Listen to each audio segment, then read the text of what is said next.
Oh, yeah. This is Mike G at C-Suite Sports. Back for another exciting week. We got all kinds of stuff going on this week.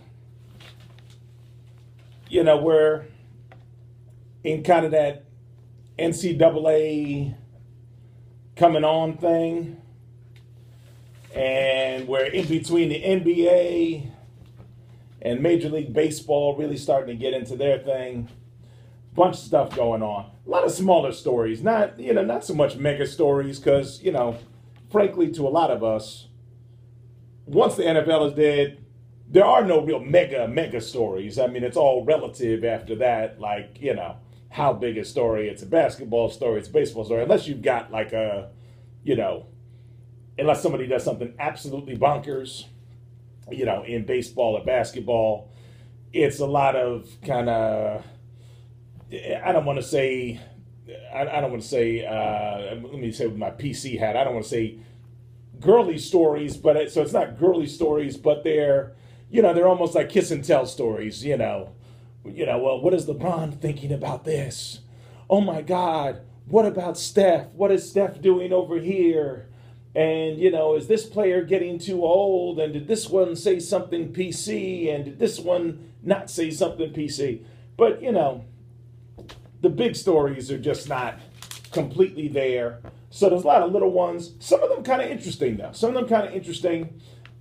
I think some of them get into policy and perception as much as anything. Like one of them from last week that I thought was interesting was the one around the tennis player, Maria Sharipova. Maria Sharipova, allegedly has been doing some form of drug that's a European drug that was on the market, that was on the approved list, supposedly in tennis for the better part of 10 years. Well, I'm sorry, has been on the approved list in tennis for a long time, but she had been doing the drug for at least 10 years. And this January, it got removed from the list, and now the question was, should she have known, or should she still have been taking it, and why? And moreover, why was she taking it to begin with? And she came up with a whole, series of lies and stuff that I don't think anybody believed. I don't even think she believed herself when she was saying it. I mean, it was that kind of, she was like, oh well, I got a bee sting, and oh yeah, and my kidneys don't work, and oh yeah, and rheumatoid arthritis runs in my family, and oh yeah, I get really bad headaches, and she gave like 10 different reasons that she claimed it helped her with, all of which was really nonsense. To me, I think what's interesting from a C-Suite Sports perspective, I'd like to kind of know or better understand why there is not a universal sports governance that says, what drugs are approved, at least domestically, in sports. Because I think there is a worldwide, there's an international drug federation in a drug policing of international sports that affects the Olympics and the World Games and that kind of stuff. So I think they're playing by the same rules at that level, as I understand it. But I don't know why domestically, all of our sports, all of our athletes are not governed by the same drug policy. I mean, I don't see how it could be any different, or why we would want it to be any different. I don't know why Congress would want it to be any different. I don't know why the owners of teams would want it any different. It just seems to me what's good for one should be good for all, unless the only exception to that, I would say, is unless teams and athletes and everybody was really going to come clean and just say, hey, look, we really do want to take drugs because we really do want to enhance performance, and we really don't care that much about what it does to our bodies. I mean, unless we're really willing to say that, and I don't think we really want to say that yet. I mean, nobody wants to really say that in a PC world. Now, that may be the reality of how we're living, because they remind us every year there's a few people who get caught taking these same, performance enhancing drugs. So they get caught anyway. So they are taking them. And they've been taking them for years. It's just a matter of who gets caught when, doing what. And you got some guys who are still getting caught with the basics of anabolic steroids, which at this point, if you get caught taking anabolic steroids, you should not be suspended for taking anabolic steroids. You should be just suspended for just being one of the stupidest SOBs out. Just absolutely, just rock solid, just stupid. Just stupid. Because they're testing for just anabolic steroids. At least they take something creative. Like this thing Anna was taking was kind of off the radar screen. And, nobody even remembers what the name of it is. It starts with an M. It's got a bunch of, vowels and consonants. I mean, just, long name. Nobody even knows what it is. But it was like a European drug, so nobody was really that concerned with it here. But to just be taking anabolic steroids, like this guy from the Mets who got, basically his career is over now because he got caught for a second time now taking drugs. It's like, how stupid can you be?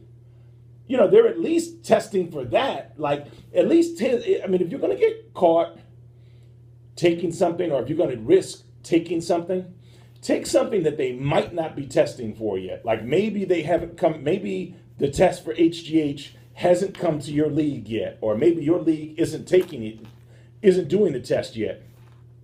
Or maybe you're doing something way out there. Maybe you're just, maybe you're like getting ready for the Super Bowl and you just, you rubbing on some deer antler spray. You know what I'm saying? Take something that's creative, like some elephant tusk, juice extract or something, something new. Get something from a shark's tooth.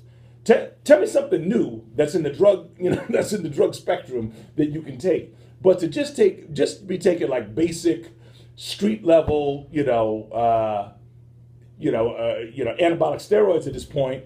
I mean, that's like just going to get, heroin from a junkie on the street at this point. It's like, dude, you at least got to take like celebrity drugs. It's got to be like, go to like a boutique pharmacy. Like you're making a lot of loot, man. You have to do better than this, man. You at least have to kind of fake the funk and come up with some sort of plausible denial. But you can't just be caught out there completely. Now, I will say this to Anna's credit. Anna was like, look, it wasn't like y'all just caught me. I do like this about her. She was like, look, it wasn't like y'all just caught me taking this and I was just taking it last month. Anna was like, oh no, don't get it twisted. I've been taking this stuff for 10 years straight. So if y'all are saying this is wrong, then I've been wrong for 10 years straight. But it wasn't wrong because, you can say that I was playing in the margins, but it was not an illegal drug. It helped me recover. It helped my Band-Aids, my boo-boos, whatever else I'm claiming in my laundry list of stuff in terms of being being Anna Kournikova. I'm sorry, Maria Sharipova. I'm saying Anna Kournikova. Wow. I am getting my blonde Russian tennis stars all mixed up. Sorry about that. Not Anna Kournikova, Maria Sharipova. But whatever Maria is claiming that it was helping, like I said, it was a whole list of stuff. But she did step right out there and say, look, I've been doing it for 10 years. So, so don't get it twisted. It was not a year thing. But it just brings me back to why is there no just universal drug policy in this country? And it seems to me that the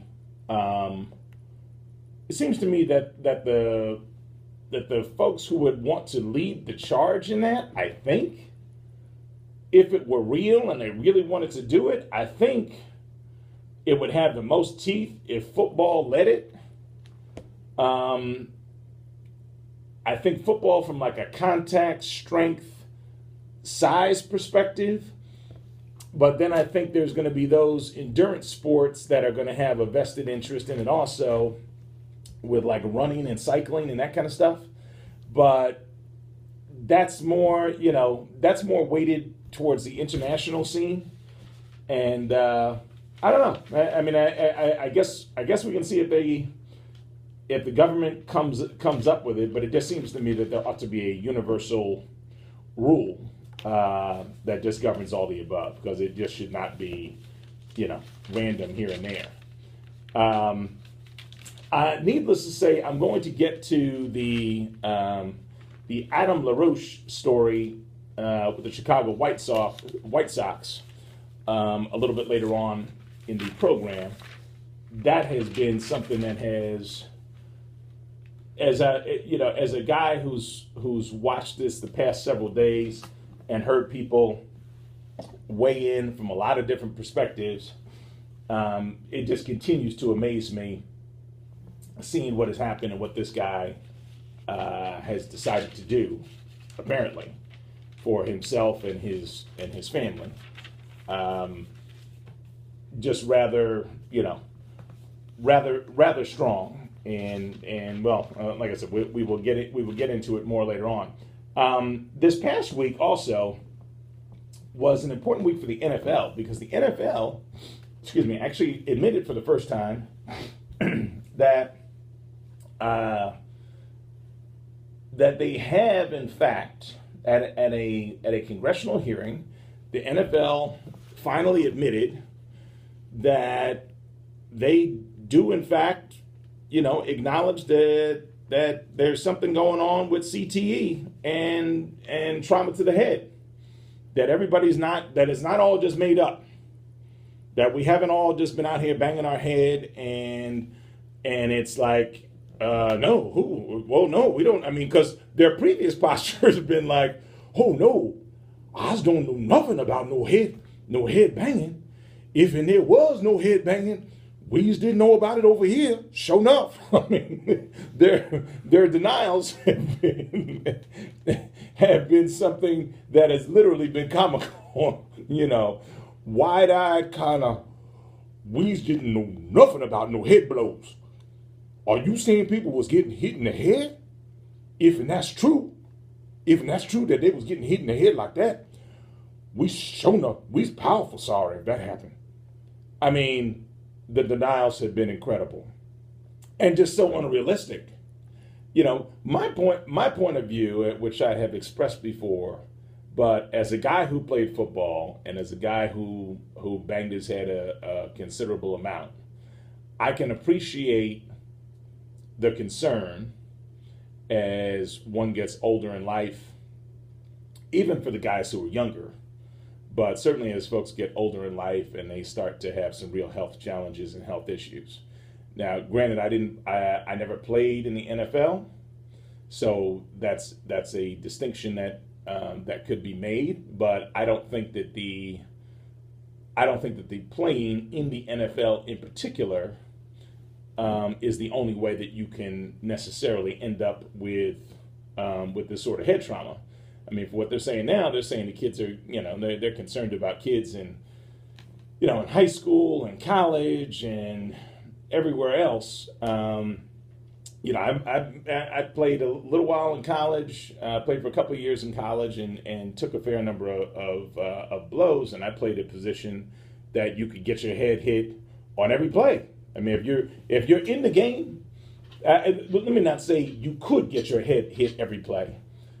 I played the position of nose guard. So I played opposite the center.